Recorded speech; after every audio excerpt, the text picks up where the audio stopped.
Welcome to the first in the Small Business Essentials series hosted by the Cincinnati Business Courier and sponsored by NKU Chase College of Law. I'm Lindsay Jagger, and I'm the Administrative Director of the Transactional Law Practice Center and other centers at NKU Chase College of Law. The Transactional Law Practice Center is dedicated to providing law students as well as practicing members of the bar with the skills that they need to be successful in a transactional law practice. This is one such program. And we have a great audience. Thank you for coming. We've got a mix of business leaders, law students, and attorneys in the room. So we're here today to learn about how to bring business law down to earth and how to avoid those common mistakes that happen and those legal issues that happen to small businesses.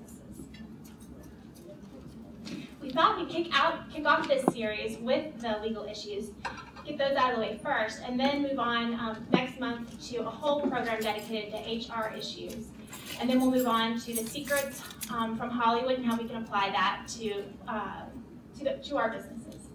And then we have a branding program, balancing social media with legal risks, a program on the art of persuasion. We think that lawyers have something to learn from business leaders and salespeople, as well as maybe business leaders might have something to learn from attorneys who have been skilled in the art of advocacy, as well as negotiation and presenting their case. And then lastly, we're going to round out the series with an event on how to understand financial statements and how to make sure that when it is time to go get funding, that you're not using that credit card, instead using some of the financial opportunities that are out there for you. All right, well, thank you, and I think it's time for me to introduce our panel. First, we have Barbara Wagner.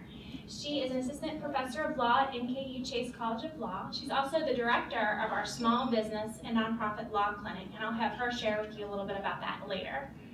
But she has more than 30 years of law practice experience. She had 10 for private law firms, and then 20 with Chiquita Brands International, where she rose to the position of vice president, as well as associate corporate counsel, or general counsel, and assistant secretary. Thank you for that. So she's going to bring a wealth of experience today. We also have with us Nate Arnett, who's the gentleman in the middle, who's an associate with Coors & Bassett. He graduated from Chase in 2011. His practice area is in tax, estate planning, corporate law, and a little bit of employment law. And he works, thank you for coming and joining our panel today. And then next we have Kenneth H. Kender II, who graduated first in his class in the year 2000 from NKU Chase. He's a member, basically a partner at Coors & Bassett, and his practice also is in the same areas of tax, estate planning, corporate law, employment law, and thank you for coming. And then later we're going to have joining us two other members of the panel. We have Rebecca Volk, who's the director of the Small Business Development Center. It's a federally funded agency that's located on NKU's campus, and that's a great resource for small businesses to come to. And she'll share with you a little bit about that. And then lastly, we have Kelly Schoening, who is a partner with DBL, or Dressman, Benzinger, and Lavelle, who has offices on both sides of the river. And her entire practice area is focused on labor and employment law issues for businesses. So runs the gamut of all different sizes. So she'll be a great resource to you as well. And here she is. So thank you for joining us today, and please help me give a warm round of applause for our panelists. Thank you.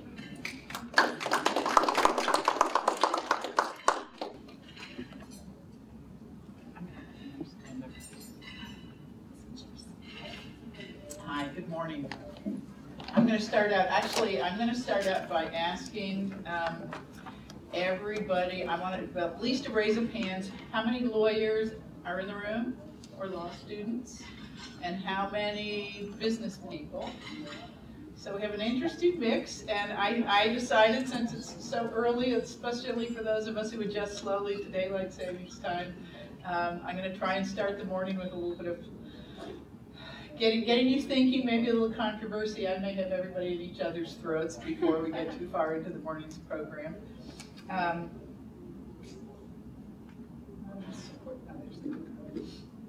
But first, just as a little bit more introduction, as Lindsay said, I run the Small Business and Nonprofit Law Clinic at Chase, which represents small clients.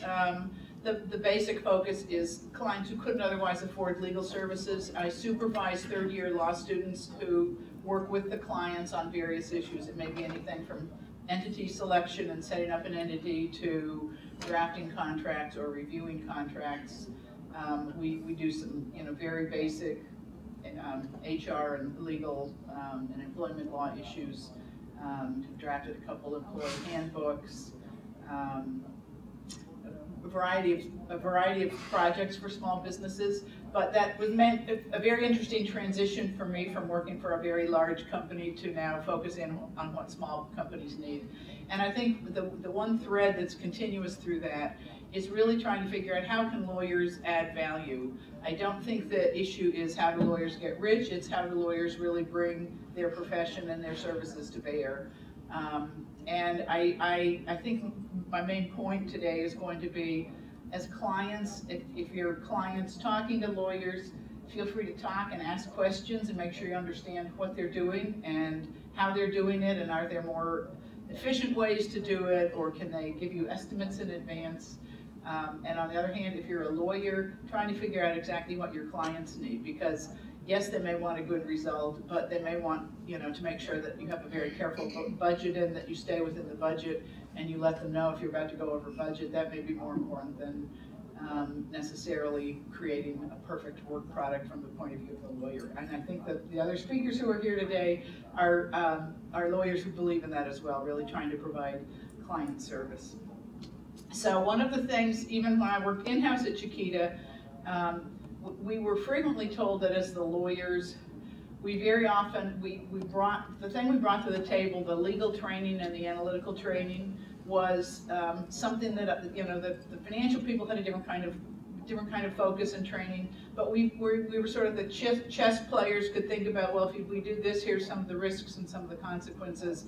And that was high value. We were also the most risk averse because we always focused on all the things that could go wrong. So there was a point at which the business people said, that's fine, I'm going to take that risk. And the lawyers always wanted to sort of pin down exactly where this went. And the other thing, lawyers, because they frequently write a lot, sometimes we were the best writers in the room, and very often someone would say, oh, can you write that up, or can you draft this? If it's a legal contract, it probably makes sense for a lawyer to draft it, especially if you're paying by the hour. But I had, our law department, there were so many times we would volunteer to write the notes of the meeting, and then we'd get pushback within the law department saying, wait, there's more important things for you to be doing, and that's a lot of process, and you're not adding as much value to the process. So always stepping back and thinking, what can the lawyers do that really is going to add the most value? Let me just ask again, just for me to get a feeling, the people who are business people, how many people are small businesses just getting started in the last 1 to 3 years? And how many of you have businesses that you've been running for 10 or more years? Okay, so we have everything in between. And let me just out of curiosity, how many of you have 1 or 2 lawyers that you use on a regular basis? Okay. And are they like full service? They provide everything from helping you with contracts to litigation, or do you have a variety? Do you have like a sort of group of lawyers who do provide different services? Split. We have some do loan closings. We have others quasi-general counsel for that. Okay. Anyone else that? We have one attorney who uses a private resource, and if it's something outside of his area of expertise, we generally ask for a recommendation. Okay. We do everything. I mean, they do everything. But there's a group. Okay. Alrighty. Well, let's make sure I can figure out.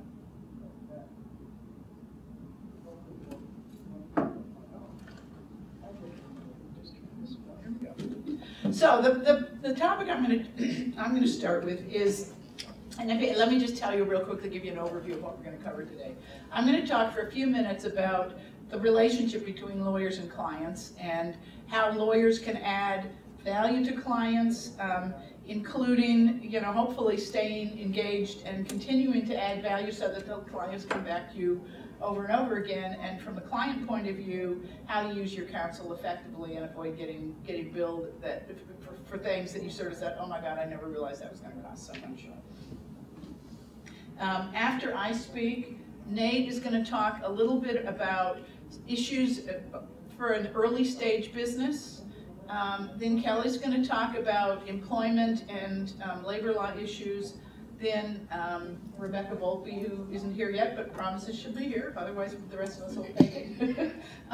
We're going to do sort of a Q&A and discuss some of the topics, and then at the end Ken is going to talk about the sort of not end stage but transition stage. After you've had a business for a while, how do you transition to succession planning and moving on your business. So let me talk a little bit about adding value. So a lot of people think, value for lawyers is, well, I want the best, not necessarily the cheapest billable hour rate, but, I want a level of expertise at a rate that I'm willing to pay. And that's certainly a component. If, you may be willing to pay for a 5, or even I talked to a lawyer who used to work in-house. He said, I'll pay for a New York City lawyer who costs $1,000 an hour if he can give me an answer in half an hour that, a lower paid, a lawyer with a lower billing rate might have to spend 3 or 5 hours doing some research. So I'm sure some of our panelists will say, well, I'm lower rate, but I have a lot of the answers. So you're trying to find the happy medium, right? And for those of you all have different kinds of, those who have outside counsel. Sometimes they're lawyers who sort of do a little bit of everything. Sometimes you need someone with a lot of expertise in a particular area. But some of the other components, and this is one of the things that we dealt with a lot in-house. I talked to a lot of in-house lawyers, where in-house lawyers, very often they do provide legal services, but they are also supervising the outside lawyers, and they know what questions to ask and how to say, wait a minute, is there a way we can do this differently? It may be predictability. I know at Chiquita we got to the point of the budget, and being able to stick to a budget was probably more important than the results. If you got an end of the year surprise of a, $30 or $50 or $100,000 bill from a lawyer, or even more that wasn't part of the budget, that made everybody in the company, and particularly the financial people, go absolutely crazy. So obviously getting successful results and a work product in a useful format. If you get a long memo that has a lot of legalese and then someone has to translate it to figure out what it means, isn't as effective.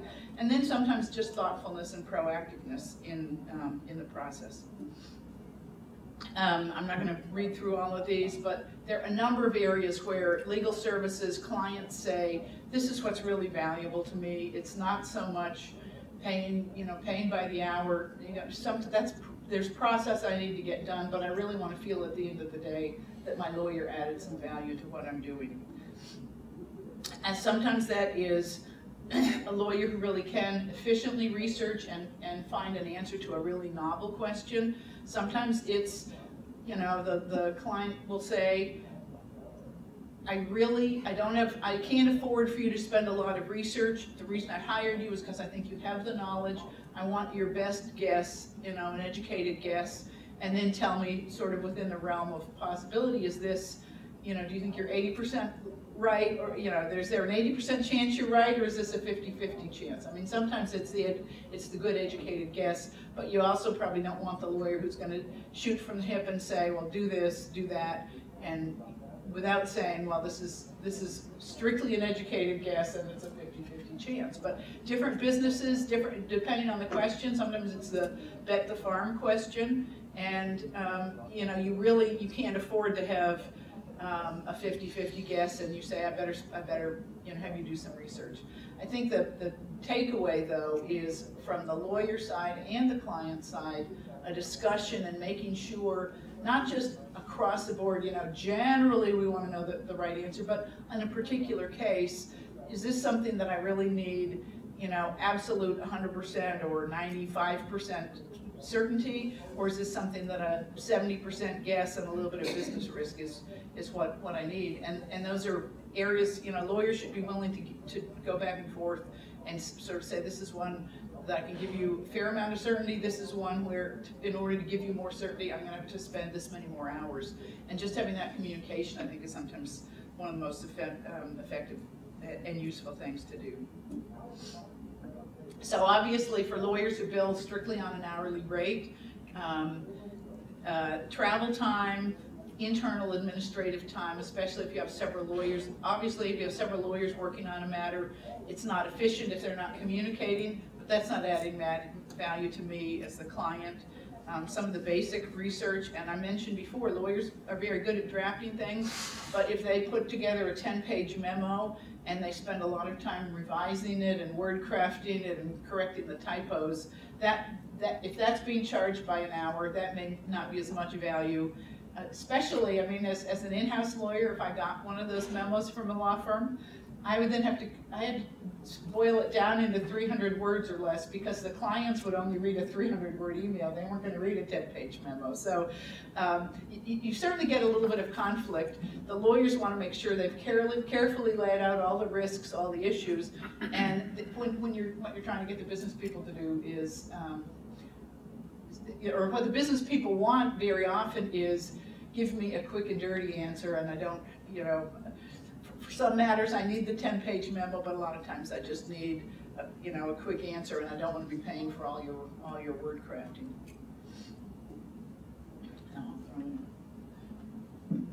Does anybody, let me just stop since we have such a small group. Are there any questions or comments so far?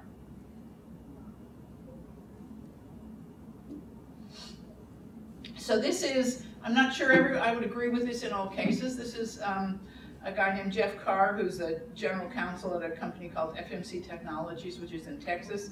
And he came up with the idea that you really have to identify between the important and the urgent and the unimportant and the non-urgent. So his opinion is advocacy is where you have urgency, that's going to court, arguing something, and it's also very important.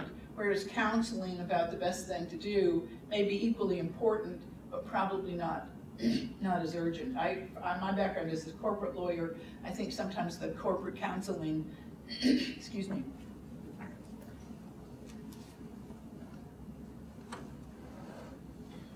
it can be equally urgent.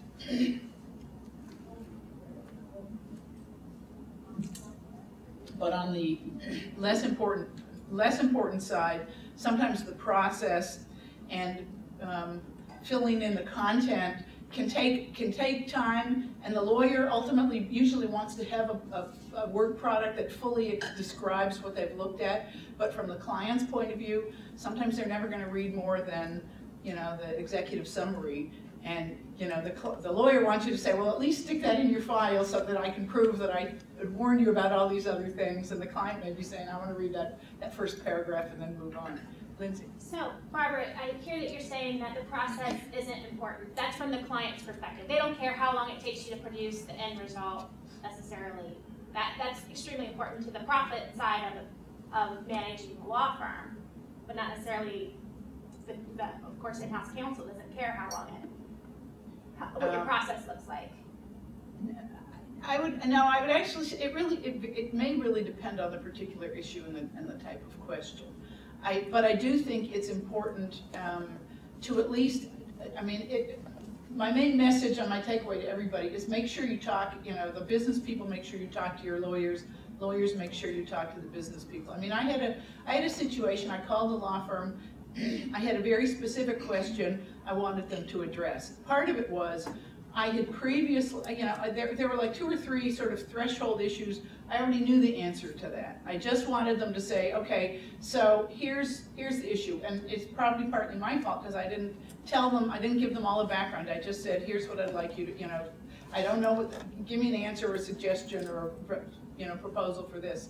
Well, they thought they were adding a lot of service, and they said, oh, we identified 4 threshold issues that you hadn't thought about and didn't tell us about. So we researched all these other issues, and here's all the answers to these other 4 issues. Well, I already had answers to them.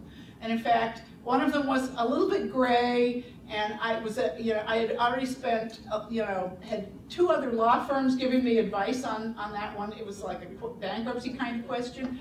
And this law firm came back with, well, we looked at these threshold issues, and they were just so proud that they'd identified all these issues, and it was, you just, not only did you look at stuff I already had answers to, but you gave me the answer I didn't want to hear, that I can't now like pretend I didn't hear it. I have to figure out how to fill that in with the answer I got, about this potential bankruptcy question. And it would have been so much more effective if they had asked before they spent the time doing the research to say, did you realize I had these, we've identified a couple other issues, did you think about this? And I could have said, yes, thank you. I have answers to those, this is all I want you to do. It was partly my fault for not clearly explaining. So I think that's really part of the question is, there may be times, and sometimes as the client, you haven't thought of some of those threshold issues, but again, before you as a lawyer spend a lot of time, investing a lot of time, and then you go in, really proud, boy, we've identified all these other issues you should be aware of, and all the client says is, oh my God, all I see is dollar signs. So it's just something to think about and hopefully communicate about. So I'm going to talk a little bit about the billable hour, which is, actually I'm going to jump, most lawyers charge by the billable hour. It's a common practice. I'm going to get into the history in the next slide. And it's just a matter of, how much time you spend. Some lawyers measure by the 10th of the hour, or a quarter of an hour, or, whatever. And times the amount of time times a rate. There are a lot of clients who actually like that. They think that's the most efficient and effective way. And I actually have know someone who works at a very small firm, works with a lot of small businesses, and he said, I've tried to suggest fixed rate projects, and they say, no, we just want you to bill by the hour, and just maybe keep us posted before before the dollars get up too high. But, from my point of view, there's this sort of gut feeling of, I would much rather, if I call the plumber or the painter, I want to know what the total job is going to cost. I had a friend who actually, she bought a house that had a totally black bathroom, and she wanted to paint the bathroom white, and she hired a painter, and they said, well, we don't know how many coats of paint it's going to take, so we'll just, do time and materials, and, we'll stop when we're done. Well, I think by the time they were done, they'd probably painted 10 coats of white paint on the bathroom, and it cost her an arm and a leg, but it was on a time and materials basis, and they charged her by the hour. In hindsight, she said, I wish I just said, paint it and give me a fixed price, and they would have had to estimate that up front. So certainly in large clients, large firms, there's a lot more trend to move away.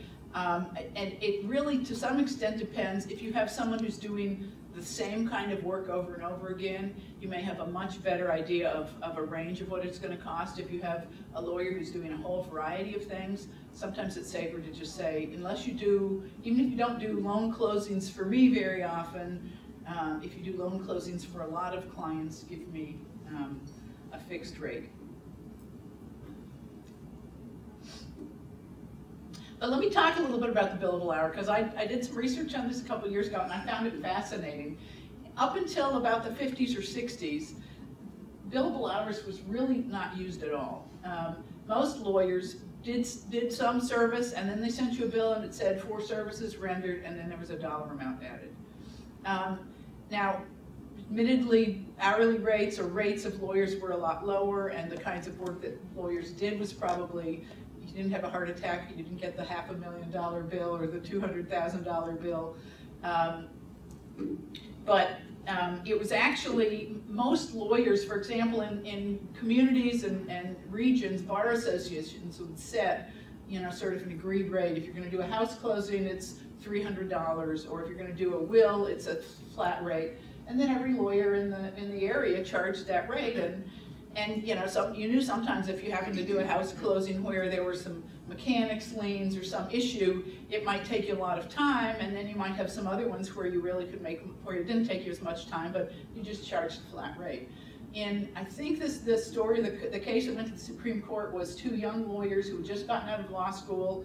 They were trying to figure out how do we, get into this market, and we want to start doing some house closings. I think it was in New Mexico or Arizona. And how do we get into this market? And they said, well, let's start charging a little bit, tell everybody we're young, we're new, we're still learning our way, but we'll do your house closing for, $285 or $250 instead of $300. Well, all the attorneys in the community and the Bar Association said, no, you can't do that. Our going rate for attorneys to do house closings is $300. And that was actually litigated as a restraint of trade and an antitrust violation. And the Supreme Court said, yeah, you really can't do that. You can't sort of say every lawyer has to apply the same rate. So suddenly lawyers had to step back and say, well, how are we going to bill clients? And that's when they came up with the billable hour. There are some things that I think make sense for the billable hours, as I've said, and it really depends on the matter. But there are times, and I will actually raise my hand and say this after having ranted against the billable hour in some cases.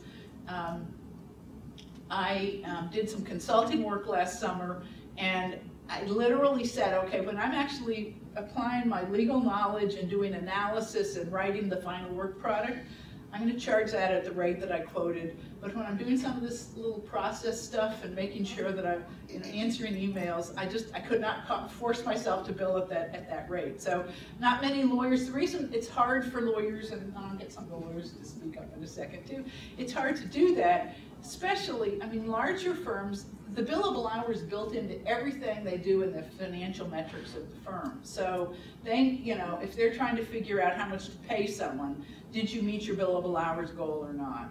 If they're trying to figure out, I was astounded to talk to lawyers in law firms to say, well, one of the first things we figure out if there's an associate who's new and who's not doing really well, if no one's giving them work and if their billable hours are really low, that means some partner gave them an assignment to do, didn't like their work, and said, well, I'm not going to give that person work to do again, and they start asking other people. So it's actually quality control. The lawyers who have the lowest billable hours rates sometimes are the ones that no one is going to for business, and it's the way they figure out how to do quality control. So I'm just curious of the lawyers in the room, how many of you do strictly billable hours, and how many do any other alternative billing? Anyone want to venture? Yeah. I always offer to my clients to do retainers because I do a lot of nonprofit work, and then it helps them with cash flow. Mm-hmm. So if they want to pay an $800 or $1,000 retainer per month, then they're not as hesitant to call when they need to call. Because usually, I was telling them, call me, and you spend 5 minutes, it might save you a litigation case down the road.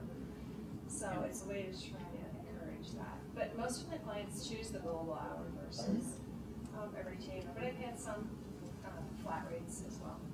And there are some things I do on a flat rate, like I do have options on it's a $1,000 fee. Mm-hmm.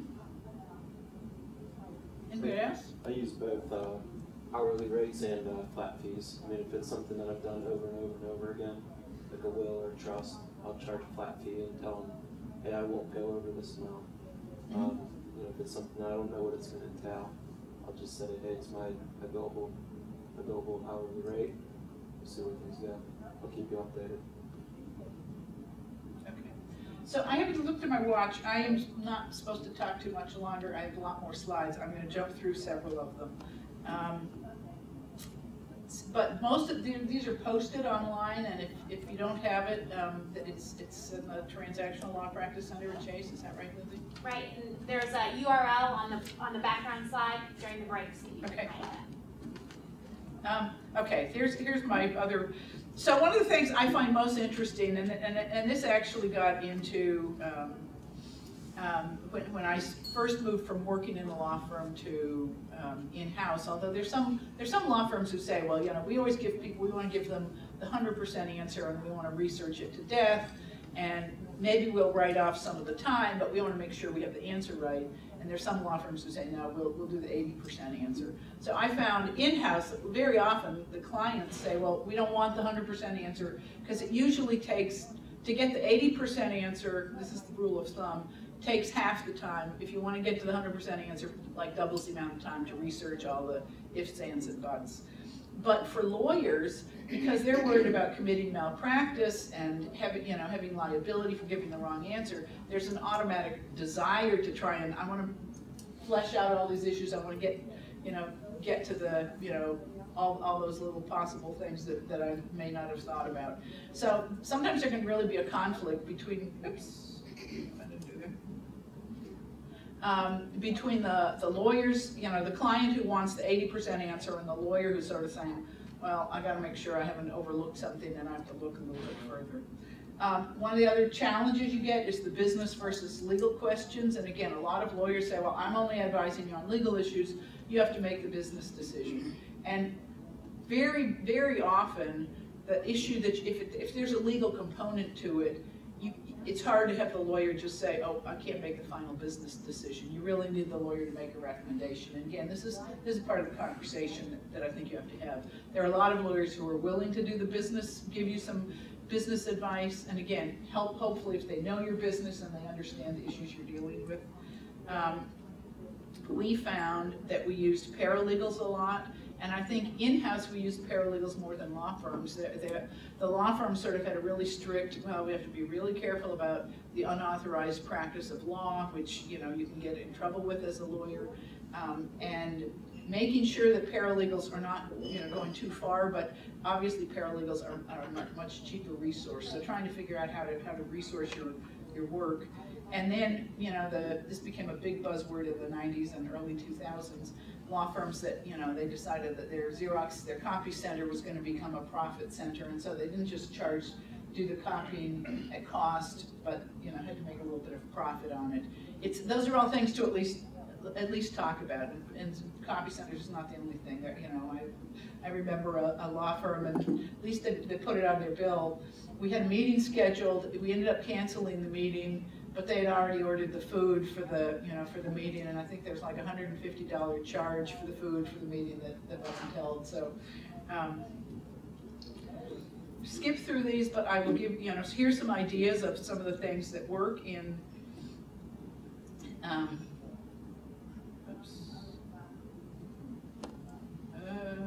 Sorry, I forgot this was animated.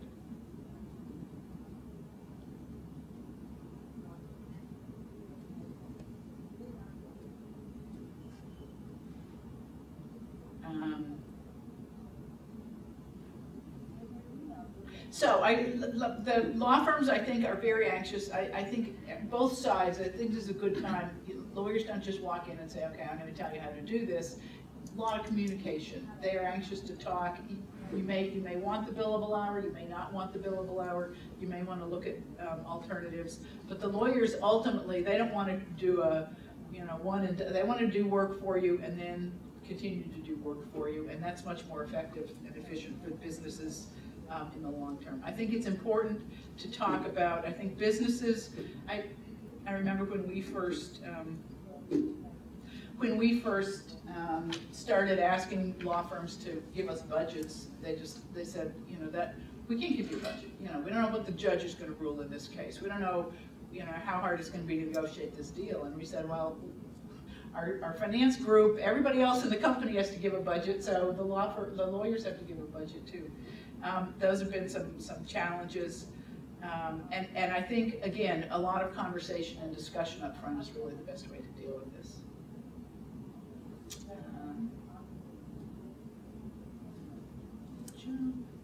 There's a couple slides in here about budgeting and legal project management, which again is trying to just make sure you have a good process set up to make sure, and again, boils down to communication. I have a couple of slides about various alternative billing arrangements, and again, this can vary significantly based on the type of issue you have. Things that you have on a regular, recurring basis, something that's at the bet the farm, really may vary.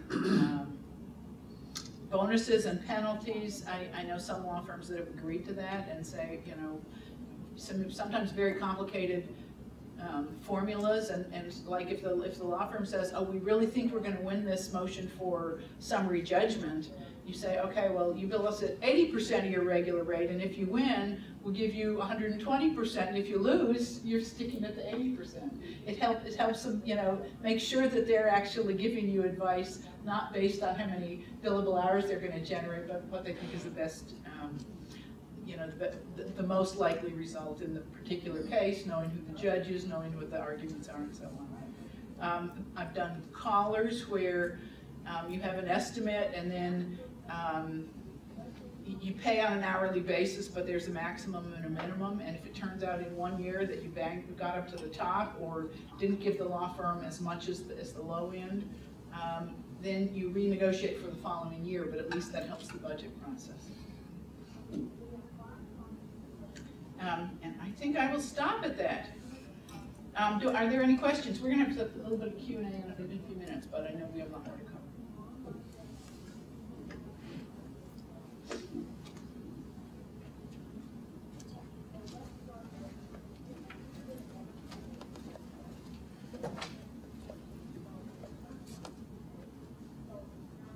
I want to mention one of the things that's also on the website, or going to be on the website, is a little 2-page handout. And again, for some of the younger businesses, just tips for dealing with a lawyer. And it really boils down to asking questions first, so that when you get your first bill, you just aren't surprised. It's you know, same thing you do if you go to a new doctor or a new dentist. You may not have a lot of bargaining, negotiating power, but you know, asking the lawyer, do you have expertise in this area? You know, am I better having you do several things, or you know, what can you refer out? And I think most lawyers are willing to say, this is what I'm good at, and you know, this is what I should refer you to someone else.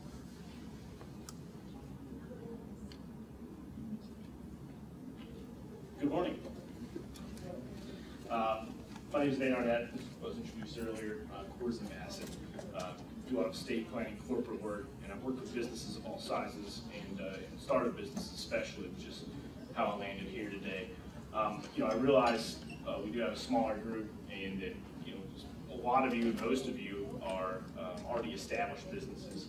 But I think a lot of these points will be good reminders of issues to spot for. The way I kind of think about businesses is a 3-phase cycle, which is your startup phase. It's when you're initially forming, you know, your operational phase, your day-to-day operations, and your retirement transition phase, which is where your original owners are either retiring, selling the business, passing the business on, and that sort of thing. So I think that the startup phase and the retirement transition phase are probably the 2 highest risk times for business failure, and so that's what we wanted to focus on today. I'm going to talk about, you know, a lot of considerations you should think about when you're starting a business, and my colleague Mr. Kinder is going to talk about a little bit later. Kind of things to consider when you're transitioning a business, things to plan ahead for when you're transitioning. But regarding the startup phase, this is obviously the initial formation. This is when you're taking your ideas from paper and, you know, starting the business, putting things in action. We call this the I love you phase, because everybody's happy, everybody's excited, everybody gets along, they love each other. The problem with that is people tend to rush into things, not look ahead, and that's a good way to get yourself in trouble and to, you know, fall into pitfalls later on down the road. So I'm going to cover a lot of different issues. I mean, this is going to be the 10,000-foot view today. I mean, we could spend probably a day on every little thing I'm going to point out, but that's not our goal. Our goal here is to just give you an idea of different things that you're going to want to look for, and if you see that issue pop up, then you're going to want to explore it a little bit further. So when people are initially starting out a business, I mean, one thing we always tell them, clearly define the relationship owners to avoid future disagreement. I mean, if it's gonna be you, that's one thing. If you're gonna have multiple people, you're gonna want to clearly define the relationship, who's gonna own what, who's gonna have control, you know, what are gonna be your percentages, and that sort of thing. Have a business plan. It's gonna be hard to be successful if you don't have a plan for each step of your business. And a financial forecast. Let's be realistic. I mean, I know everybody, you they sit down, start putting numbers to paper, and they want to say, oh, we're going to make $1 million our first year. That would be great, and I hope you do, but we need to be realistic, because you need to understand, is this a workable idea? Is this going to work? Are you going to be able to support yourself and your family if you're quitting your job, you know, start a new business, that sort of thing? And clearly monitor your progress. I mean, put goalposts out there to help yourself, you know, determine if you're meeting your goals. And if you aren't, you need to examine, process, and see what you need to change to get there. So, a couple different umbrella issues. I mean, obviously, when you're starting a business, legal structure is important. You know, liability issues. Are you in a high-risk business? Are you in the medical field? Are you doing food service? Are you taking care of, you know, doing child care? Because not all businesses present the same risk. And obviously, if you're in a business like that, you're going to want to make sure you protect yourself and your own assets from any business liability. You know, what are your future plans? Do you plan on seeking outside funding, whether it be venture funding or bank financing? Do you plan on bringing in other people later on in the process? These are all going to affect what legal structure you choose. And what legal structure you choose is going to determine how successful you are with those things down the road. You know, corporate governance, how is it going to be controlled? How's it going to be managed from the inside? And there's varying complexity among legal entities, so that's something to consider at the get-go.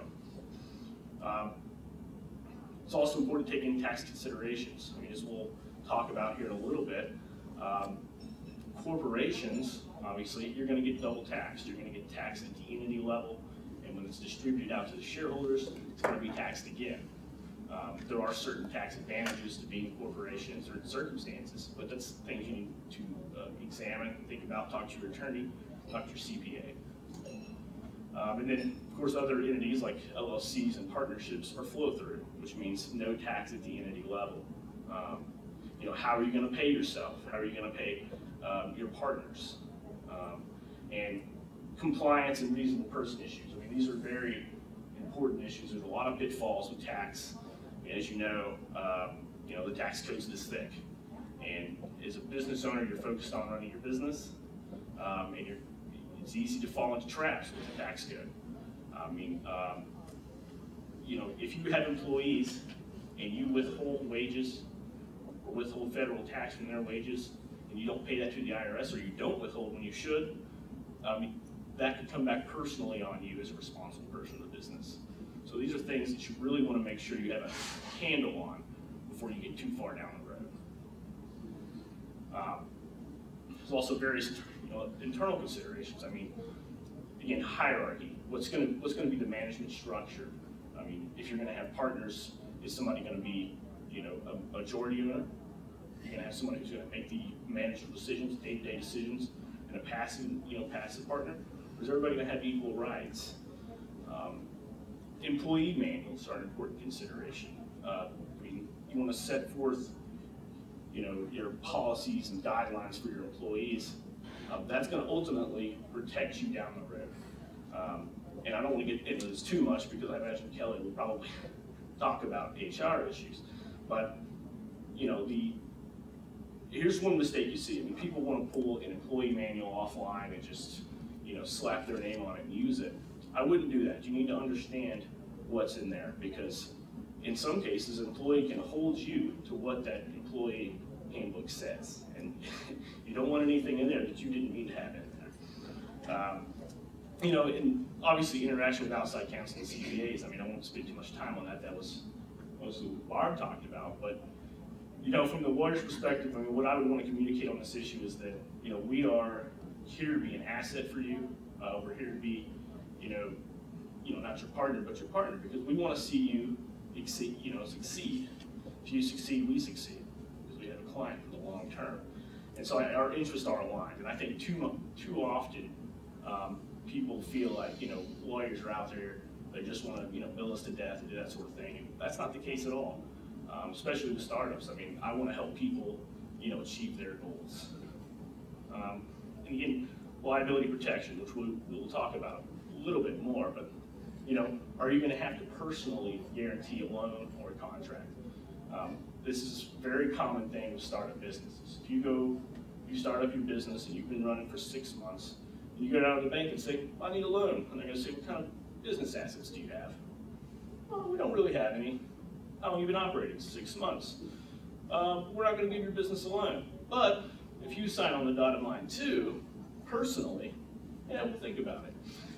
And obviously, what that means is if you default on the loan, the business is liable, but so are you. And they can come after you personally. So it's not always a bad idea, but it's something you should consider. Piercing the corporate veil, which I will talk about in more detail in a second, so I don't want to get too detailed on that. Insurance is a consideration, especially if you're in one of those high-risk businesses that I mentioned earlier. That can really protect you and save your business if an issue arises. If you get sued because you served the spinach salad and had some E. coli in it, or you committed malpractice as a doctor. Of course, they have to have malpractice insurance in that case. But compensation issues. I mean, you want to be able to take care of your employees and attract good employees. So, what are you going to do with the 401k? Medical insurance, which obviously is becoming a big issue with the Affordable Care Act. Are you going to do stock options, that sort of thing? And the last kind of umbrella issue is funding. Obviously, for a business to grow and a business to be successful, you're going to have funding. And so there's different options. Are you going to be owner contributions, which means what the owners of the business personally put in, whether it's property, assets, or cash. A lot of businesses want to seek venture capital down the road, which is basically outside investors who come in. Usually they're going to want a percentage of your business. Usually they're going to want some kind of control. So, but that could be a good way to take your business from here to here. But there's a lot of, special considerations to consider with that. And obviously there's traditional bank financing and additional capital calls, which a capital call is where the business says, okay, there's 4 of you, you all own 25%, we need 40 grand, so you each got to pay in 10 more grand if the business does that. And it can be required, it can be optional, or you can say 2 pay it in and 2 don't. And the 2 who don't, their interest in the company is going to go down a little bit. Everybody else is going to go up. We call that dilution. So these are all things and options that can be used. Obviously, I'm sure you're all familiar with the basic business structures: sole proprietorships, partnerships, corporations, S corporations, and limited liability companies. We'll go through each one briefly because I don't have a whole lot of time, but we'll cover these. Sole proprietorship, I mean, that's you. It's the alter ego of yourself. It's no formal business entity. Any profit your business makes is yourself. Goes personal income. It goes on your personal return. But any business liability is your liability. And when you die, the business ceases to exist. And for these reasons, it's generally not recommended as a form of business ownership. It's so easy to set up one of these other types of businesses and operate through them that there's just no reason not to. And partnerships, very similar, except you have to have 2 people. So 2 people come together and they say, they agree to engage in business, you have a partnership. There's no formal legal entity. You don't have to file anything with the state. You could form a partnership before you even walk out the store today if you want. And so there's statutes that determine, if you have 2 partners, who is the vote, how we resolve certain issues, and that sort of thing. But you can enter into a partnership agreement, which is basically a contract between the 2 partners, to determine their rights. And it's passed through taxation again. If the partnership has $100 in profit, there's 2 of you, and you each own 50%. You each have $50 of profit. You put that on your personal return. Now, there is such a thing as a limited liability partnership. That's sort of a hybrid entity, but in that situation, you have 2 types of partners. There's general partners. That's generally the person who's doing the management. They have all the authority in the company. They're running the day-to-day operations, but the general partner has unlimited liability. If the partnership, someone's driving the partnership car, and they run a red light, hit grandma, and somebody sues the partnership, the general partner is going to be liable. And in a regular partnership, everybody's going to be liable. But if you're a limited partner, your liability is limited to what you've invested in the company. But the cost of that is you don't have any real management rights. You don't have any rights to day-to-day operation. You do get to vote on certain major issues, but pretty much you're a passive investor. But we're all familiar with corporations. I mean, was traditionally the business entity of choice. Almost 100% of publicly traded companies are corporations, and this is a separate legal entity. You have to file articles of incorporation with the state to form a corporation, and it is separate from your person, and that's very important. You can have one shareholder, you can have 10 million shareholders, it doesn't matter. But the management authority is going to be vested in the board of directors. And of course, the shareholders, they get to elect the board of directors, but the board of directors get to make most of the management decisions. And again, the disadvantage, as I mentioned earlier, double taxation. So if the corporation has $100 in profit, it may pay $25 in corporate tax, corporate level, and then only $75 is going to get passed through to the shareholders. And then they got to pay tax on that personally. So you may end up with $50 out of the 100 profit from the corporation. But it's limited liability. I mean, whatever you paid for your shares, that's all you could ever lose. You have no risk otherwise. There's a lot of formalities. There's a lot of things you have to do every year. You have to have certain meetings every year. And so it can be, for a startup especially, a little bit more of a hassle.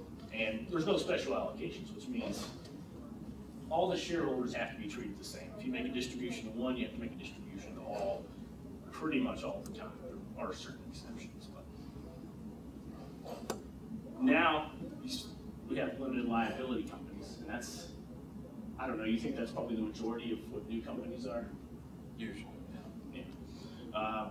It's a more flexible, it has, characteristics of both corporations and something like a partnership. And for that reason, it's very attractive. I mean, it is a formal legal entity. It is separate from your person. And the owners do have limited liability, which means your investment is the only thing you can lose. But unlike a corporation, it's a lot more flexible. You do what's called an operating agreement internally, and you can make the organization look just about however you want, as long as everybody agrees. You can make special allocations. You can say, I want this person to take the loss, this person to take the profit, and those sort of things, which can have tax advantages. And it is pass-through taxation. There is no taxation at the entity level, which is the big advantage. There's no taxation at the entity level. It's all passed through to the what you would call members, which is like a shareholder. S corporation is a corporation basically with a special tax election. It is pass-through taxation like an LLC, which is nice. But there are certain limitations. You can only have 100 shareholders, 1 to 100. You can't have the unlimited number. You can only issue one type of stock. It has to be, the shareholders have to be natural persons and U.S. citizens. And actually an LLC or a corporation can elect to be taxed as an S corporation. But again, you have the limited liability protection. So we've talked a lot about limited liability. So what does that really mean? Well, when you have an LLC or corporation, it's like another person. It's a separate entity from you. Your LLC is going to own the property. Your LLC is going to be doing the business, signing the contracts. Now, if there's a breach of a contract or someone sues because the company car was in a wreck, that's the LLC's liability. It's not your personal liability. And that can be very important. Like I said, there are exceptions to that. There are limitations. if you're the one driving the car that runs the red light, you're going to be personally liable because you did the crime, you do the time. For startups, you may have to personally guarantee a loan or a contract, in which case you're going to be personally liable. And then lastly, creditors may try to what we call pierce the veil and collect company debts from the owners personally. This is a very interesting issue. This is what we call breaking the liability protection and holding the owner personally liable for company debts. It's not easy to do. It's relatively difficult, but it's not impossible.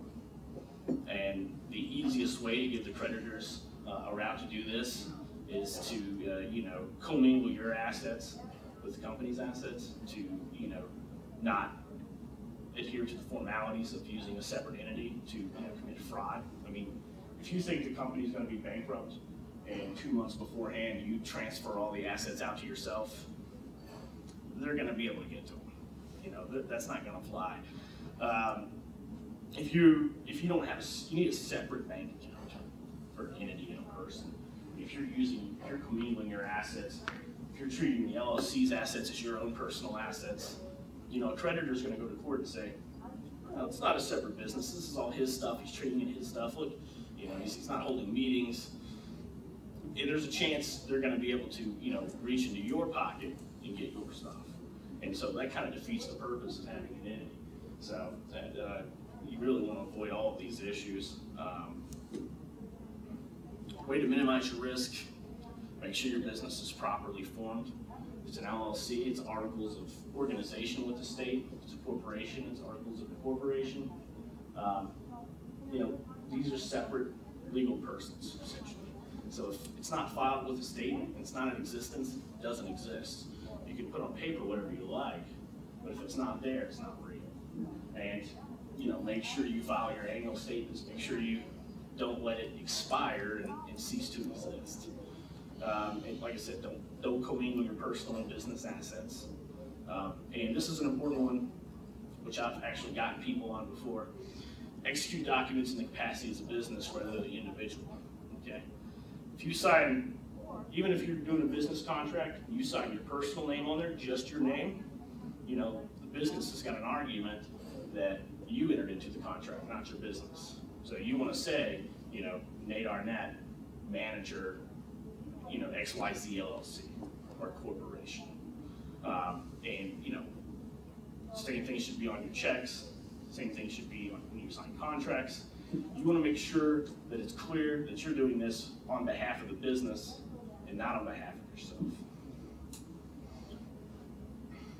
Now, like I said, when you have multiple owners, it's critical to think about how you're going to organize internally, what the relationship's going to be between you and the other members or partners.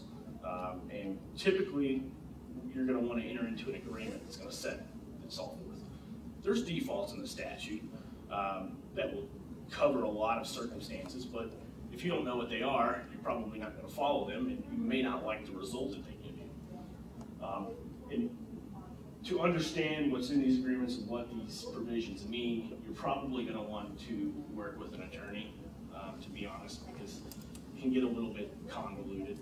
But partnership has a partnership agreement. Corporations have bylaws, or in Ohio we have regulations. An LLC has an operating agreement. And these things are going to set forth, voting, who has control, what happens if they're deadlocked. If you have one other person in your company and you both have 50%, and the other guy says nay and you say yay, who wins? Well, if you don't have anything in your agreement, you may have to go to court to resolve it if it's a serious issue. And maybe even more important, what if the other guy has 60% and you have 40%? Well, the default in the statute says that, on most issues, it's majority rules. So essentially, you would have no power if he disagreed with you, because he'd have 60%, he'd always have a majority. So you may want to make some issues require a supermajority, whether it be 66% or 75%, vote to pass, taking on business loans, major business expenditures, major business decisions. How our profits and losses going to be allocated, how our distribution is going to be made, When are they going to be made? Who decides when they're going to be made? Who decides how much they're going to be? These are all important issues. And delineation of duties, you know, who's responsible to do what. And will there be restrictions on transfer? I mean, you see this very oftentimes in closely held businesses. If you have, you know, 3 people in the business, you may not want guy number 1 to be able to sell to whoever he wants. And then you've got a stranger that owns a third of your business. You know, that usually only happens when you get into disagreements, but it can't happen. If you have restrictions, you can say when that can happen. You know, you can give the company the right to buy back their interests. You can give the other shareholders or members the right to buy back their interests. And kind of the same thing with if someone dies or retires. You know, what are you going to do if your 50% partner dies? I mean, you're going to let their half interest go to their estate. You're going to have to deal with their spouse or with their kids. Great if you all get along, maybe not so great if you don't. Maybe they have no interest in being part of the business. So it really could be a lot cleaner if you have, you know, buy-sell agreements in your internal documents that says, you know, if you die or retire, company's got to buy your interest, and this is how we determine the price. And these are going to be the terms. So and that sort of thing is my colleague, Mr. Kinder, will talk about in more detail later. But one thing that I'll add there too is, you know, as you go through the business from startup to finish, you know, these things or your ideas are probably going to constantly evolve. One thing that I think, you know, talking about attorneys and you know, legal fees and that type of thing, I can tell you, I don't like cleanup mode. I would much prefer to, sometimes it may be difficult when you're in the I love you phase, but that's when you can address, here's the deal. This is what we're agreeing to. These are going to be your responsibilities. This is what you're signing up for. This is what I'm signing up for. Can you live with it? If you can't live with that now, I really don't want to deal with that down the road. And maybe this just isn't going to work. So, you know, if you clearly define these things now, then when you have when you know a disagreement arises, first of all, I think you cut out a lot of disagreements arising because you've already agreed to this at the front end. But if a disagreement does arise, if you have addressed it, it's a whole lot easier to deal with that than, you know, if you're a minority shareholder, a minority owner in the business. There are certain fiduciary duties. You know, the majority says, I'm going to freeze you out. Well, that's, you know, that's one route, and I have gone down that road.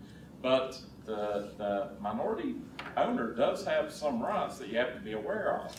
So rather than getting into a shareholder dispute, which generally is not good for anybody, it really affects the, I think it has a negative effect on the business, because here you've got 2 shareholders that are disagreeing, and they're probably more focused on how am I going to win this. As a result, the business suffers. So that's just a way of saying, you know, as you think about things, in some ways, a business is much like a marriage, and in some ways, it's even more difficult than marriage. You know, you need to be able to talk these things out and hopefully avert the crisis before it begins, because when you go into cleanup mode, sometimes they say the attorneys are the only ones that win. I don't necessarily buy that. I don't think the owners win. And for us, for me, I can tell you, I've got other things that I would really rather do, because, you know, you go into mediation and they split the baby. Well, nobody's happy. And all that, you've got time and expense, and you could be doing something much more productive with your time and with your business. yeah, I think that's pretty right. And I probably should have prefaced what I was saying with that, because I mean, that's the point of identifying all these little sub-issues, just so you know that they're out there, you know they could be issues, and that you consider them at the beginning. Because it's a lot easier to deal with these things at the beginning than it is, like you said, clean up. So, but I think that's the end of my little portion today. So does anybody have any questions? I know I covered a lot of stuff. I covered it pretty fast, but Great. So I think Kelly is going to come speak. We're going to try and cover some of these employment law issues before we'll take a break and after she's done. I was going to throw, from my point of view, watching in the small business clinic, which is very often people who have an idea and it's really they're in startup mode. We counsel them to come up with these sort of ground rules up front, but when you're really starting, we then say, go back and revisit after 6 months or a year, because once you've seen how the business is running, you may say, oh, wait a minute, we really, instead of saying everybody has to agree on certain things, maybe you sort of trust each other a little bit more and you say, okay, you can make this decision without me. And so it's always worth, again, it may cost you some legal fees, but trying to go back and revisit can sometimes save you a lot of money in the long run. Yeah, and yeah, I think things are going to evolve over time. And the thing is, you can go back and change these agreements, change your internal things, anytime you like. So, it's not a huge issue to change. All right, well now I can talk about the fun things, which are your employees. I always tell people it's easy to run a business till you have to hire people. So I'm going to go through a lot of stuff like everyone else, and if you have questions, please stop me. Ohio and Kentucky, and hopefully most people know this, are employment at will states, so there's no guarantee that they're employed for any length of time. Most employees don't seem to understand that. People have a sense of entitlement, and when they get fired, they don't understand why. And then they file these frivolous lawsuits, and I probably spend about 99% of my time defending these lawsuits that people file. And I would much rather be on my side of it defending it than prosecuting it for a whole lot of reasons. Discrimination laws and public policy are some exceptions to employment at will. I would hope that most people nowadays know that you cannot fire people because they're old, which is defined as over 40. I don't find that very old nowadays, but that's what the law says. That they have a disability because they took Family Medical Leave Act. Ohio and Kentucky, most states have their own civil rights laws which mirror the federal law. The Title VII, which is the big Civil Rights Act passed in 1964, is one of President Kennedy's big things that he ran his platform on, and ultimately got passed by Lyndon Johnson. Applies if you have more than 14 or 15 employees. In Ohio, it's 4 under their civil rights law, so it doesn't take too long to get there. And it's 8 in Kentucky. So you can't terminate or make any kind of employment decision based on race, color, sex, national origin, or religion. It applies to hiring, discipline, discharge, basically any kind of term of employment. If they're going to file a federal lawsuit, there's 300 days in Ohio and Kentucky. Some states are 180 from the time that that adverse action happens. So that can be a demotion, not getting a pay raise, to a firing. If they're going to file a lawsuit in state court, it's 6 years under Ohio, and that is a really long time. 5 years under Kentucky law. I don't know if any of you can remember what you've done 5 years ago with regard to an employee. I've had some of those. I've had lawyers wait 4.5, 5.5 years and file it, and trying to find the personnel file. Manager's usually gone. If the manager's there, trying for them to remember what they did can be really tough. I think the most difficult claims are the Family Medical Leave claims and Americans with Disability Act claims. I've literally had a federal judge in Covington. I've had several FMLA cases in front of him say to me, this is an employee-friendly law. Here's the regulations on it, and he's right. It is an employee-friendly law. It's a difficult law to defend, and I'm pretty conservative when I give advice on Family Medical Leave or the Americans with Disability Act. They're very different laws, but they intersect greatly with trying to give advice on it. Just to go quickly through the Americans with Disability Act, and I will tell you this is probably one of the most poorly written pieces of legislation to come out from an employment law perspective. So it's very difficult, because if you give me a fact situation, I could probably find 10 cases that say one thing and 10 cases that say the exact opposite. So it's hard as an attorney to give advice and to figure out the way to do it, but there are some very clear things that employers have to do that I'm able to kind of walk them through. What it basically says is you can't discriminate against a qualified individual who with or without reasonable accommodation can perform the essential functions of the job. I always underline those 4 terms because those are sort of the key terms. I probably give weekly advice on the ADA. You do not have to accommodate every person who requests an accommodation. You have to consider every request for an accommodation and determine is it reasonable or not reasonable. To give you an example, I have a hospital I represent, and they had a phlebotomist, someone who's drawing blood, and she had carpal tunnel surgery and came back, and her restriction was she could only use her left arm. I don't know about you, but I don't want someone drawing blood for me if they can only use one hand, because I think that's virtually impossible. And in that case, we considered it.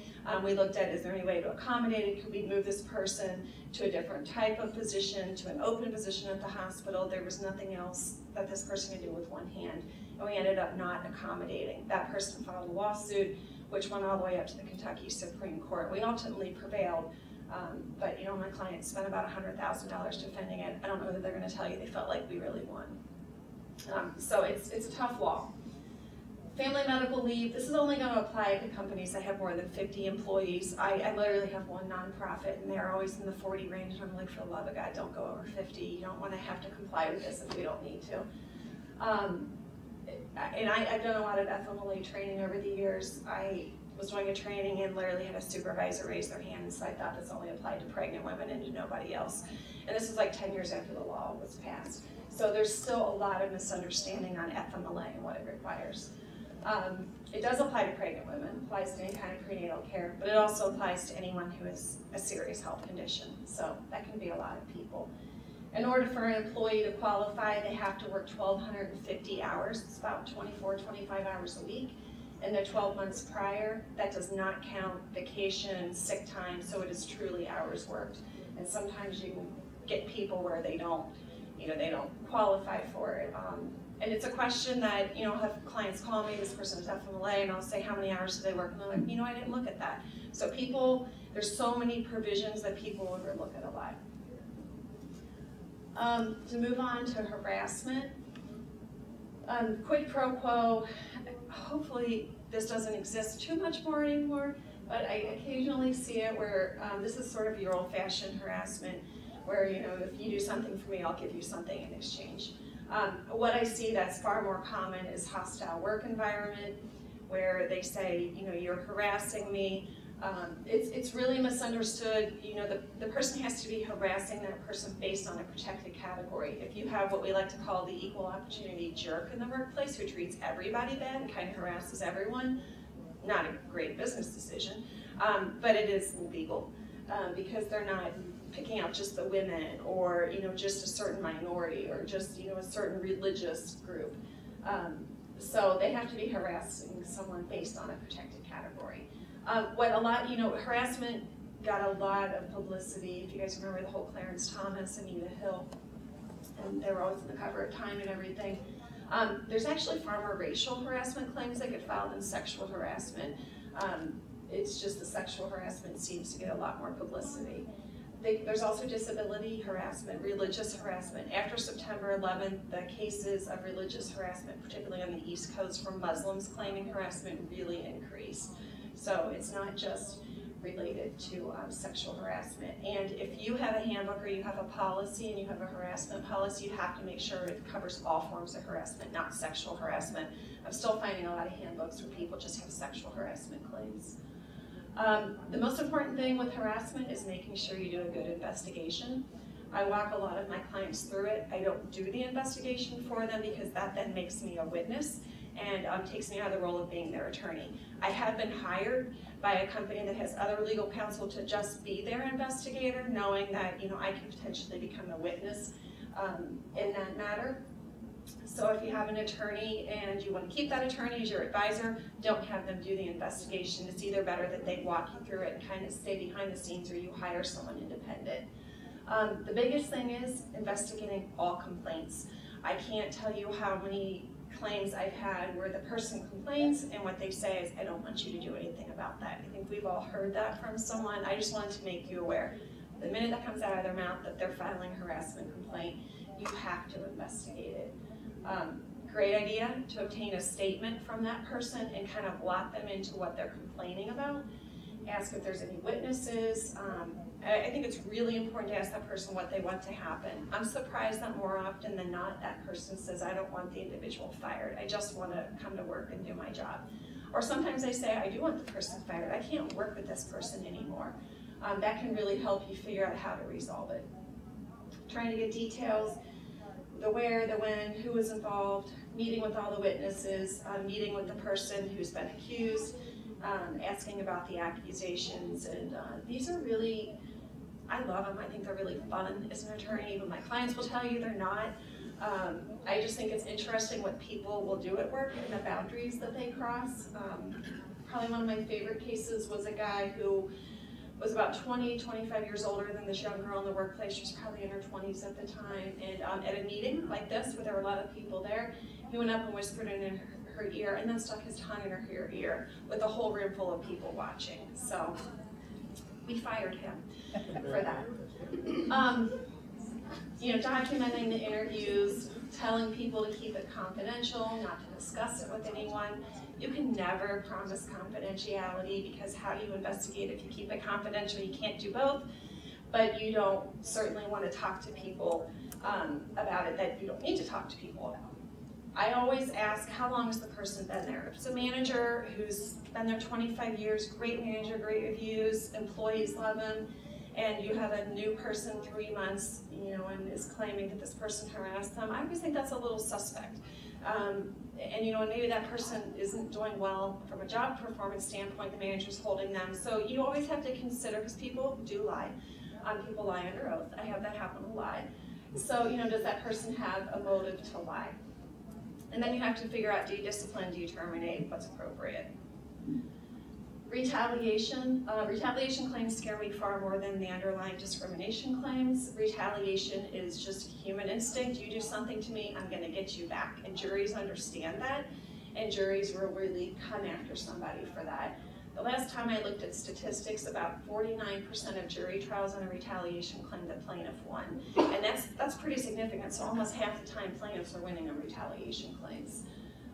Witnesses should absolutely be told not to discuss the investigation. I do that when I have a new case in. You know, I just went through some interviews, just interviewing people about the individual, and what I say is, while you and I are talking, we have attorney-client privilege. When we get off the phone or we get out of this meeting, I want you to leave and act like this meeting never happened. I don't want you to talk to anybody in the workplace. Number one, it creates a retaliation claim, and number two, if they're out there talking to their coworkers, they're going to have to talk about that in a deposition or a trial, and it's going to cloud their memory, because all of a sudden, did they remember something because so-and-so told them, or because they were actually there at that incident? And you know, if you guys have ever been involved in litigation, it certainly doesn't move fast. I mean, it's a year or 2 years down the road, and it messes with their memory.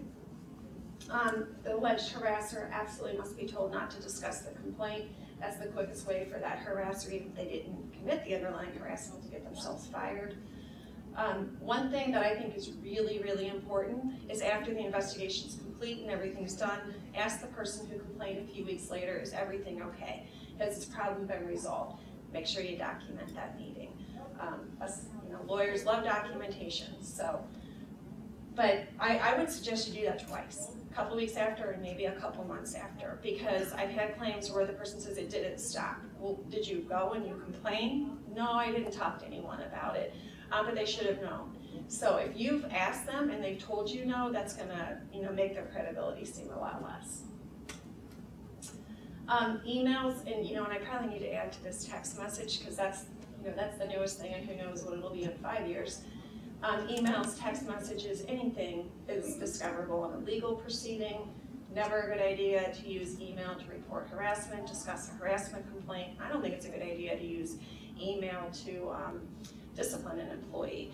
You know, people don't, none of us really like confrontation, at least I think people who do like it, I kind of worry about them. But it's a better idea to, you know, kind of man up and meet with that person one-on-one and talk to them about it. People should not be using work emails to forward jokes or anything inappropriate. I've had multiple cases. I don't get this stuff, because I've told people a long time ago, I don't want anything personal coming to my work email. I don't want any of this stuff, because I'm an employment lawyer. I don't get any of it, so I've had some cases where I've seen emails and I'm just appalled at what employees will email each other. I mean, it's almost pornography, what they're sending to each other. And it's funny, I had a case, one of the guys in my office was like, oh, I've seen that. I'm like, how do you see all this stuff? Who sends this to you? I mean, I can't even believe it. Certainly counseling employees who are using email inappropriate, and monitoring. Making sure you have a computer policy that says that computer belongs to me, the company, doesn't belong to you as the employee. I have the right to monitor it. And to do that, if you suspect someone, email is a great way for people to harass other people. Wage and hour, making sure you're paying overtime for all hours worked over 40. I had a case several years ago, the Department of Labor came in, where they decided instead of paying overtime, they're going to pay them a premium rate. Instead of paying them $20 an hour, they're paying $25 an hour. So guess what they just did? They increased their hourly rate. So when we owed time and a half for all the overtime hours, they just owed more money. So that doesn't work. You can't do that. You can't avoid paying overtime. And that's, there's the whole exempt, non-exempt. I do a lot of looking at job descriptions, figuring out is that person truly exempt or not exempt. And that's a whole other seminar that I won't go into, but making sure you have your employees classified properly. There's not a whole lot of exemptions, and you got to make sure that you're meeting them. The work period, and this is really big too, because I have people who misunderstand this. It is 1 week. If your pay period is 2 weeks, you pay bi-weekly, that does not count for purposes of overtime. If they work 30 hours 1 week and 50 the next, you got to pay them overtime in the week they worked 50 hours a week.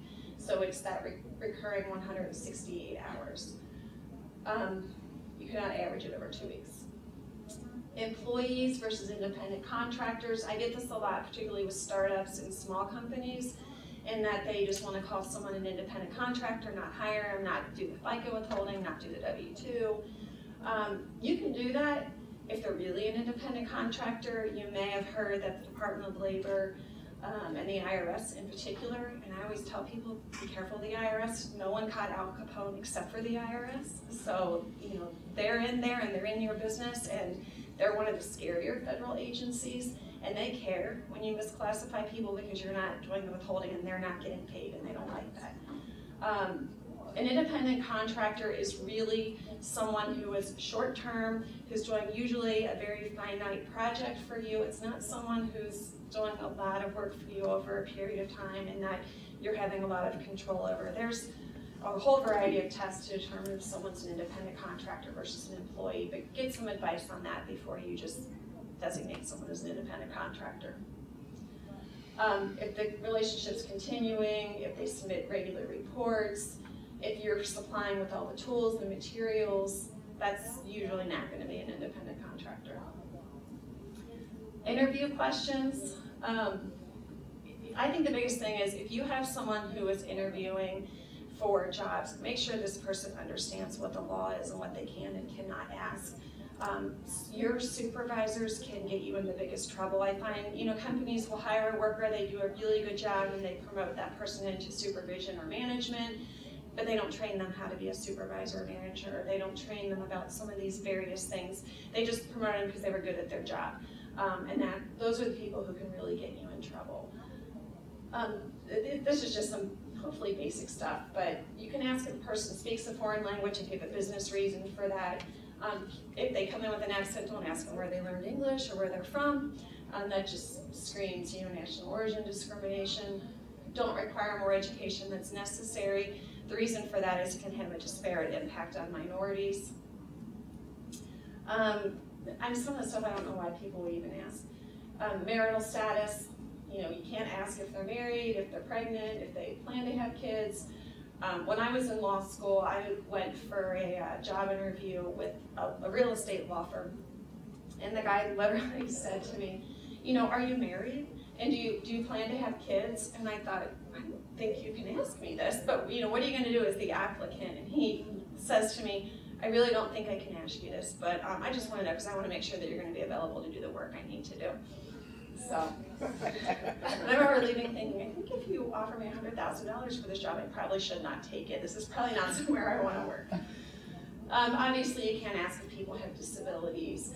Can't ask about prior workers' comp claims. What you can ask is if they can perform the essential functions of the job. If you have a job description, and I would encourage you to have job descriptions, make sure they're accurate. I think it's a good idea to have employees review their job descriptions every single year and make any changes that are necessary. If your job is physical at all in nature, to have those physical requirements, show them the job app or the job description, ask them if they can do it. You can ask them if they can meet your work hours, overtime hours, if they can meet their attendance policies. All that's fine, but you just gotta be careful how far you go. After the interview, look at the application, your interview notes. Really good idea to follow through with reference checks and confirm educational background. We all remember the Notre Dame coach who applied for the job and lied about, some previous experience, or Congress people who lie about their educational experience. So even very high-profile people don't always have information that's accurate. So making sure that that's true. I had a case that I tried in federal court several years ago, and the guy had some serious credibility issues. He said he'd gone to the University of Cincinnati. He had never stepped foot on UC's campus or taken one single class there, so he was able to bring in the registrar from UC saying, I have no record of him.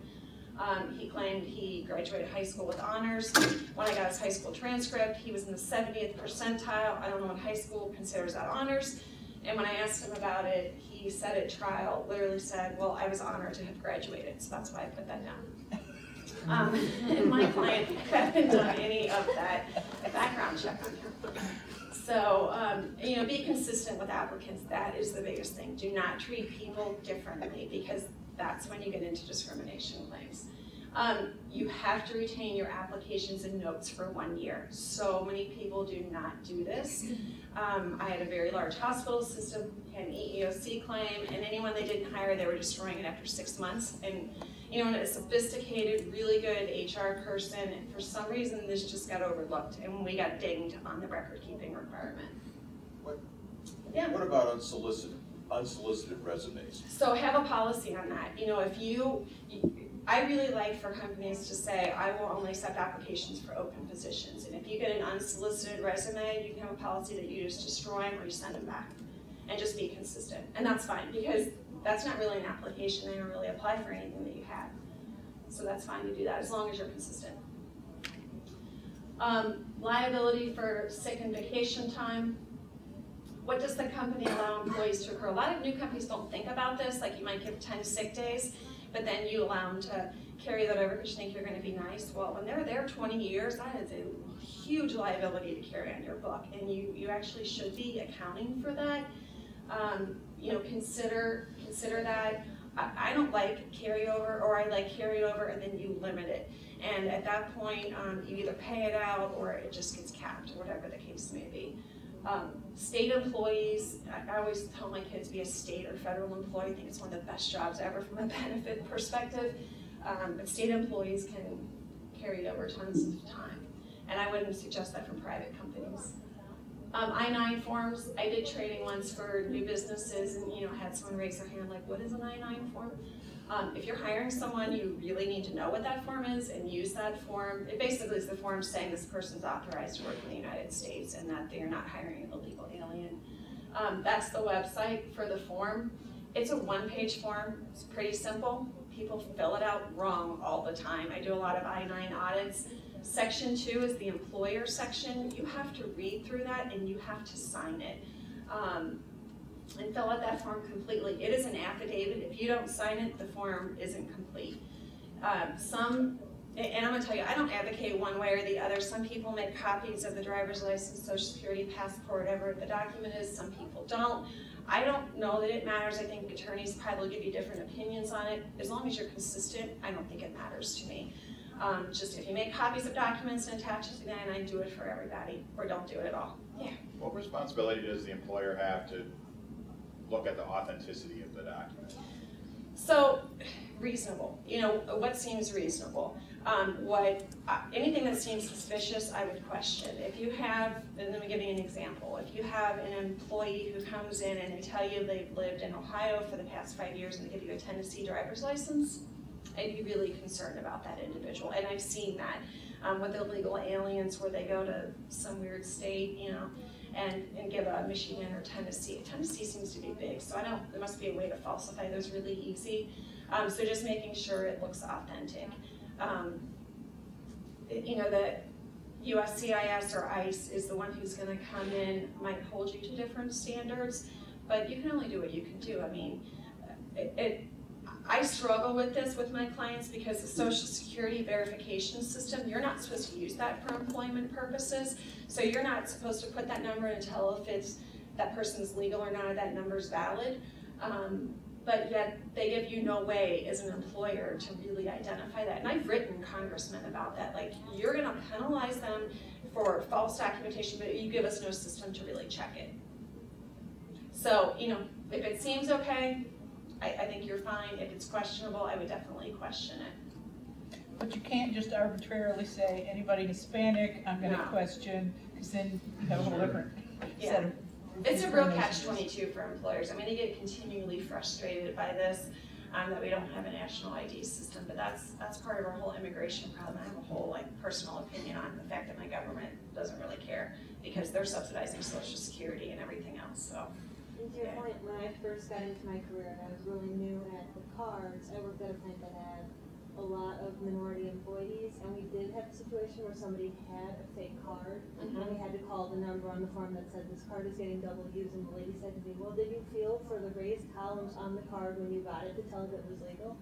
I didn't even know until that phone call that the columns were raised, but that was her challenge to me and how I failed in doing my due diligence.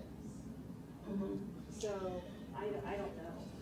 Yeah, you know, occasionally ICE will offer seminars, and I've been to some of those seminars they offer. They do. I would encourage you as an employer to go to those and listen to what they're looking for and the things that they look out for. Like the ICE officer, one of the things that he said was when you give the employees their W-2s at the end of the year, are they throwing them in the trash can?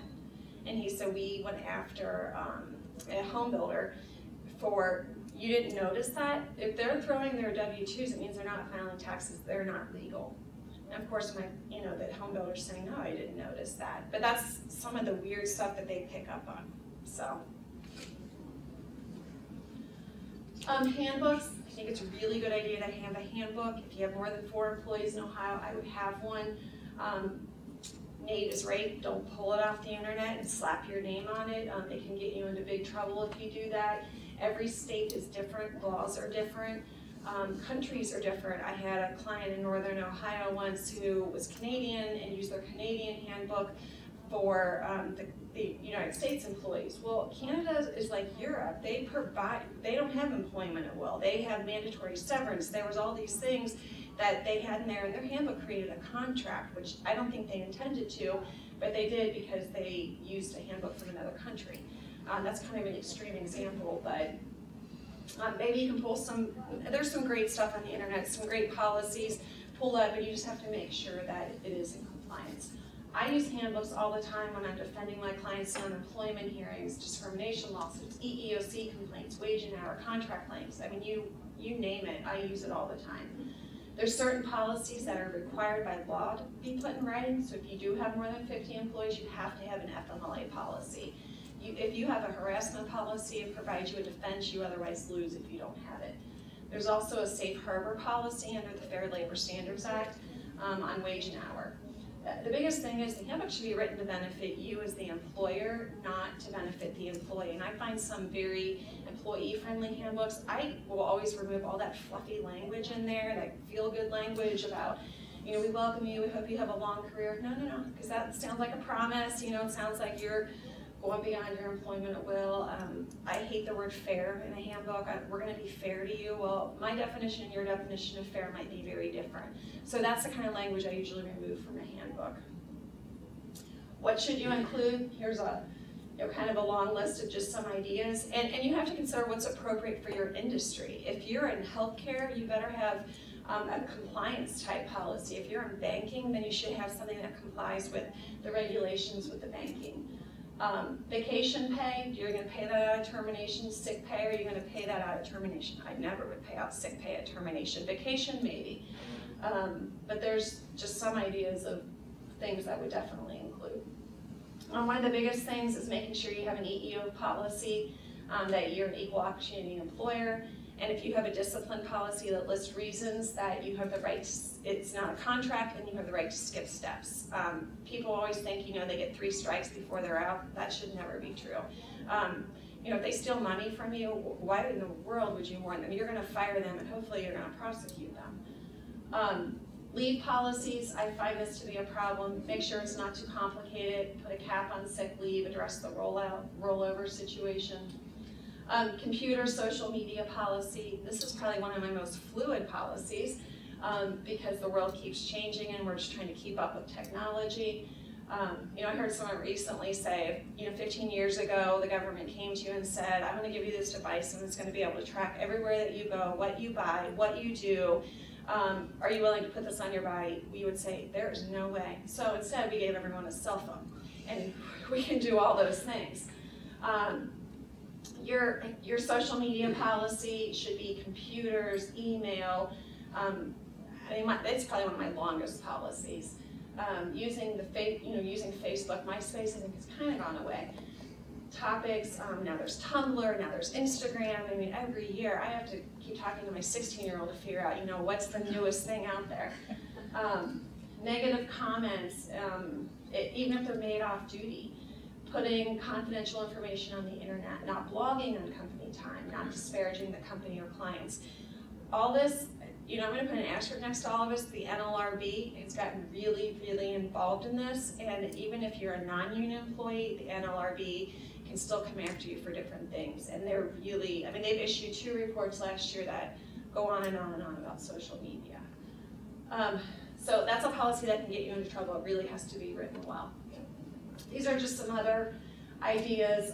Drug and alcohol, I didn't talk about that. I think it's a good idea to pre-test everyone who works for you, and to definitely have a drug and alcohol policy, which gives you the right to test if you have some suspicion.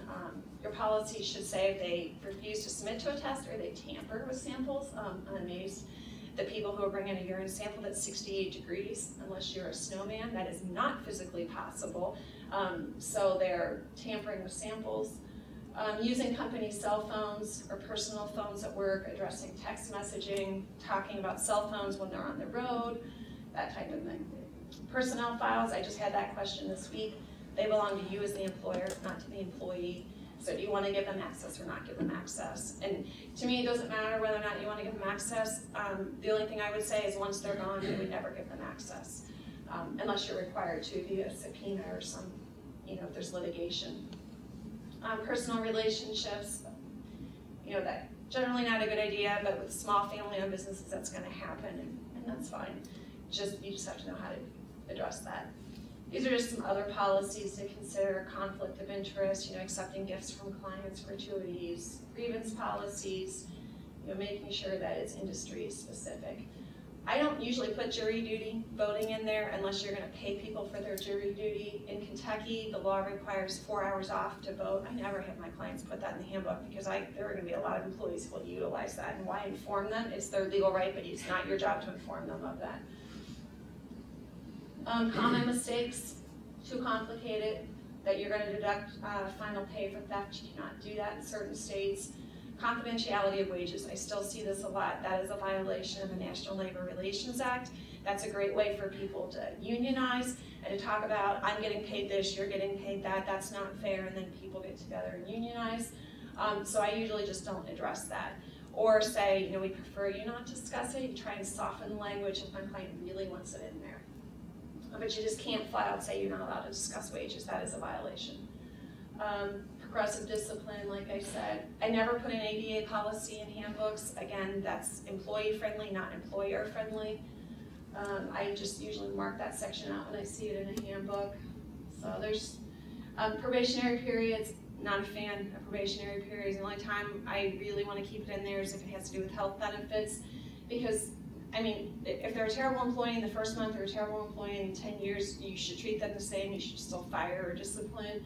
I'm always concerned that employees think they get past their 90 days and they get like some extra protection. You know, they're Superman in the workplace, they can do whatever they want. And that just makes no sense to me. FMLA policy, if you do have one, address moonlighting. You don't want them. I had a client, a nursing home client, employee took leave and then went to the nursing home down the street and got a job down the street while they're getting paid on FMLA from my client. So you want to address that they can't moonlight. I think I'm probably running out of time, aren't I? These are just some things I'm documenting. You've covered so much, but I think I know, through the time. Documenting poor performance, just making sure that you are telling employees if they're not improving, to document that. This is probably one of my biggest pet peeves. You know, I get the call, I want to fire this person, they're a terrible employee, and I said, well, let me look through the file, and they've average or meets expectations every single year, and then they've gotten a raise.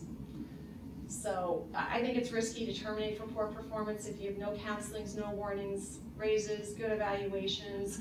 The jury's going to assume you either lied to them while they were employed or you lied to them at the reason you fired them. Either way, you look bad. So you better document that. And you better be fair to the employee. Juries judge fairness even though they're not supposed to.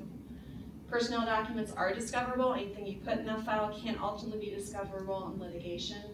My biggest thing is focus on facts, not opinions, not conclusions. Obviously don't make offhand comments about age, sex, religion. I've seen all of that, believe it or not. That's when I'm, just dying at my desk when I'm looking through this stuff. Employees should always be given a chance to respond. I'm amazed. 9 times out of 10, they'll admit to the conduct, but then they'll give you an excuse. I don't care what their excuse is. They admit it to the conduct you're counseling them for, and that's all I needed. These are just some tips on documenting. They seem really, really common sense. I've kept this list over the years as I've seen different problems. My biggest pet peeve is whoever prepares that document never puts their name on it and never dates it, because they prepared it, why would they have to put their name on it? That's great until they leave the company, or 3 years later they don't remember who prepared it or what. Completing documents very close to the time is important. Doing evaluations regularly, that's a good idea. Being honest on evaluations. I think this is one of my last slides. Big advocate for employment practices liability insurance. If you have employees, I would pay for this insurance. If you get any kind of claim, it pays off in spades. But make sure you know what your deductible is and it's right for your business. Talk to your insurance broker about choice of counsel. If you have counsel you really like and you want to keep them when you get a claim, you can fight for that right to counsel. Brokers and insurance companies may give you a little pushback. There are companies who will write with your choice of counsel. And I do it a lot for my clients. My clients don't like it when they get sued and all of a sudden they have to use some lawyer they've never heard of and they have to educate that lawyer and pay to do that. Particularly, and I have insurance companies sometimes will say, no, my clients in Cincinnati, we're going to hire the law firm from Louisville. Now they're paying 4 hours of drive time. That makes no sense to me. Make sure you look at the premiums and you shop that. Okay, and on any exclusions in coverage, there's a lot of exclusions in these policies, so make sure you know what you're buying. I find brokers sell it, it's a good thing, but then they don't tell employees or clients a lot about it. Here's just some informational websites. The one thing our government does a great job is their websites, and there's a wealth of information on these websites. Department of Labor has fact sheets on exempt, non-exempt. I-9s can be on the USCIS website. EEOC has some great information. The National Labor Relations Board. I will deal with any of those government agencies, but the NLRB is probably the most difficult one to deal with for a whole lot of reasons, and I can tell you nightmares about dealing with the NLRB, but you want to stay off their radar if at all possible. And that is it. So I'm sorry I talked so fast. It's a lot of information, but I'm happy to take questions later or whenever. Yeah, I think we should probably take a break now. Do sort of a 10-minute break.